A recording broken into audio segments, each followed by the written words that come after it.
Iran Israel యుద్ధం కారణంగా gas కొరత అనే గందరగోళంలో కేంద్ర ప్రభుత్వం కీలక నిర్ణయం తీసుకుంది. పెట్రోలియం శాఖ ఆధ్వర్యంలో రాష్ట్రాలకు కమర్షియల్ సరఫరాను 20% పెంచుతూ తాజా ఆదేశాలు జారీ చేసింది. ఈ నిర్ణయం ద్వారా ముఖ్యంగా హోటళ్లు, రెస్టారెంట్లు, చిన్న వ్యాపారాలపై ఉన్న ఒత్తిడిని తగ్గించడమే లక్ష్యంగా ఉంది. కేంద్ర ప్రభుత్వం అన్ని రాష్ట్ర ప్రభుత్వాలకు లేఖ రాస్తూ కమర్షియల్ గ్యాస్ సరఫరా ఎటువంటి అంతరాయం లేకుండా కొనసాగించేందుకు చర్యలు తీసుకోవాలని స్పష్టం చేసింది.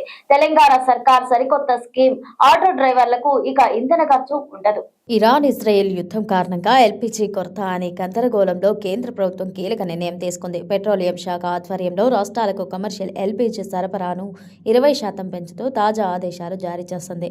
ఈ నిర్ణయం ద్వారా ముఖ్యంగా హోటళ్లు, రెస్టారెంట్లు, చిన్న వ్యాపారాలపై ఉన్న ఒత్తిడిని తగ్గించడమే లక్ష్యంగా ఉంది. కేంద్ర ప్రభుత్వం అన్ని రాష్ట్ర ప్రభుత్వాలకు లేఖ రాస్తూ కమర్షియల్ గ్యాస్ సరఫరా ఎటువంటి అంతరాయం లేకుండా కొనసాగించేందుకు చర్యలు తీసుకోవాలని స్పష్టం చేసింది. ముఖ్యంగా పట్టణ ప్రాంతాల్లో పనిచేస్తున్న రెస్టారెంట్లు, హోటళ్లు, దాబాలు వంటి వ్యాపార సంస్థలకు నిరంతరంగా ఎల్పీజీ అందేలా చూడాలని సూచించింది. గ్యాస్ కొరత కారణంగా వ్యాపారాలు నిలిచిపోకుండా ముందస్తు చర్యలు తీసుకోవాలని కూడా కేంద్రం పేర్కొంది. అదే సమయంలో వలస కార్మికుల సంక్షేమాన్ని దృష్టిలో ఉంచుకుని మరో కీలక నిర్ణయం తీసుకుంది. దేశవ్యాప్తంగా వలస కార్మికులకు ఉచితంగా 5 కేజీల ఎల్పీజీ సిలిండర్లు అందించేందుకు ప్రణాళిక రూపొందించినట్లు తెలిపింది. ఇది తక్కువ ఆదాయం గల కుటుంబాలకు గ్యాస్ ఖర్చు భారాన్ని తగ్గించడంలో సహాయపడనుంది.